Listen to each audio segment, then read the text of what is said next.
भगवान की इन लीलाओं का जो संदेश है वो समझिए। माखन की चोरी, गोपियों के मन की चोरी। वैष्णव का मन माखन की तरह सात्विक और कोमल होता, संत हृदय नवनीत समाना। अच्छा, ये नवनीत शब्द कितना प्यारा है। माखन से भी नवनीत, नव नया, नित रोज। वैष्णव का मन रोज नया है।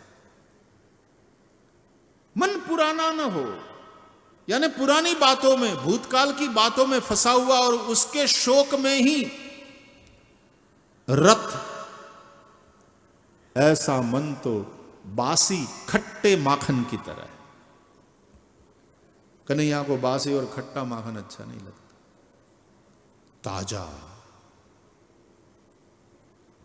मन भविष्य की चिंता से और भूत के शोक से मुक्त हो, नवनीत, रोज नया। अपने मन को भी रोज नया बनाओ। क्षण में जियो, वर्तमान में जियो, इस पल में जियो। ऐसे मन रूपी माखन को कृष्ण चुरा लेते। बात क्या है कि भगवान कृष्ण ने कहा, मय्येव मन आधत्स्व मयि बुद्धिम निवेशय। तो मन मुझे दे, तो बुद्धि मुझ में लगा। भक्त कहता है, प्रभु मन कैसे तुमको दे, ये मन बड़ा चंचल है, वश में नहीं होता। कैसे वश करे, कैसे तुमको दे, हमसे तो नहीं होता। कन्हैया ने कहा, देना चाहता है, वो देना चाहता है, नहीं हो नहीं पा रहा है। बोले लिव इट टू मी,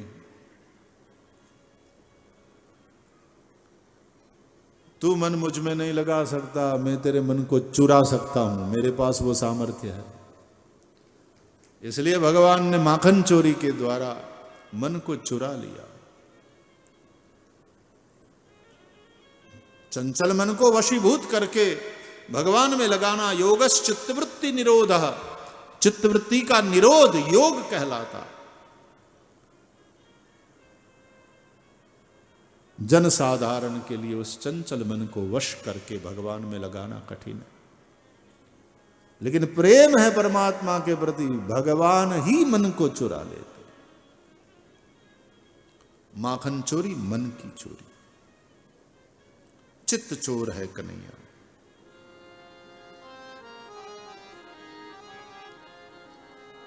सोए हुए बच्चों को जगाते हैं कृष्ण। बालक अबुद्ध जीव है।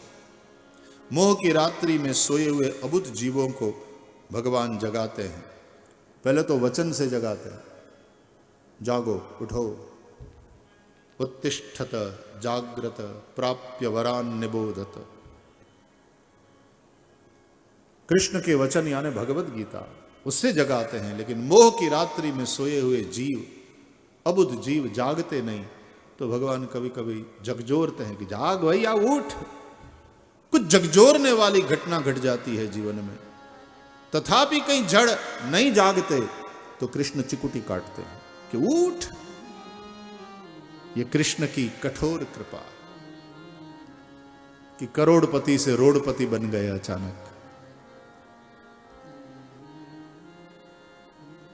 स्वार्थ के संबंधियों ने संबंध छोड़ दिया।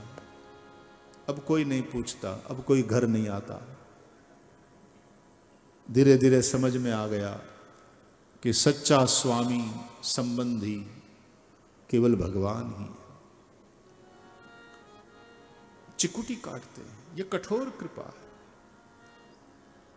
बच्चे जाग जाते हैं, रोने लगते हैं, तब कृष्ण हंसते हुए भाग जाते हैं। मतलब ऐसे में कष्ट तो होता है, पीड़ा तो होती है, तो जीव तो रोता है, लेकिन जाग तो गया। इसका श्री कृष्ण को आनंद है, तो हंसते हुए चले जाते हैं कि चलो एक और जीव जाग गया। जो जाग गया सो जोगी। वत्सान मुंचन, वत्स बछड़े और वत्स वैष्णव, भगवान के प्यारे। मोह की रस्सी से संसार के जिस भी खूंटे के साथ बंधे हुए हों, श्री कृष्ण आकर के खोल देते हैं, बंधन से मुक्त करते हैं। बांधने का काम माया करती है, छुड़ाने का काम भगवान करते हैं। और जैसे ही बछड़ों को खोल दिया, दौड़कर बछड़े जाते हैं और गैयान का दूध पीने लगते हैं। कौन सी गैया? बोले सर्वोपनिषदो गावो, उपनिषद रूपी गाय। और उसका कौन सा दूध? बोले दुग्धम गीतामृतम महत। जिन बछड़ों को संसार के खूंटे से भगवान ने खोल दिया, जो बंधे हुए थे उनको खोल दिया, वो बछड़े भाग कर आए कहां? कथा में बैठ गए। थोड़े समय के लिए ही सही, लेकिन भगवान ने छोड़ा उस खूंटे से, मुक्त किया, तो आप आए ना मंदिर में, कथा में, सत्संग में। जो घड़ी जाए सत्संग में जीवन का फल सो। बाकी सुत दारा और लक्ष्मी वो तो पापी के भी होए, जो घड़ी जाए सत्संग में जीवन का फल सो। वत्सान मुंचन क्वचित, भगवान मुक्त कर देते हैं कभी कभी। असमये मतलब सीधा साधा मतलब है कि अभी गाय दोहने का समय नहीं हुआ है और बछड़ों को खोल दिया।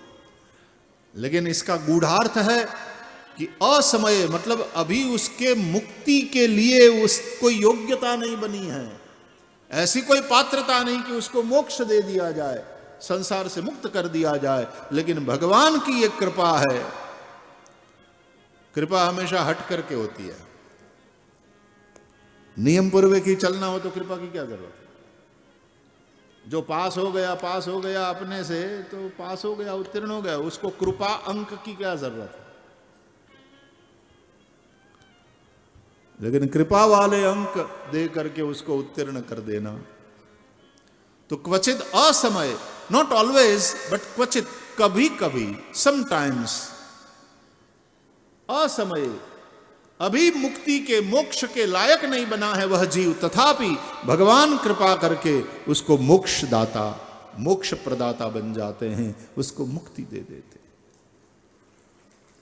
तो कहने को तो शिकायत है, उधमी कन्हैया के ये उधम वाली लीलाएं हैं, लेकिन इन लीलाओं में भगवान का अनुग्रह छुपा हुआ।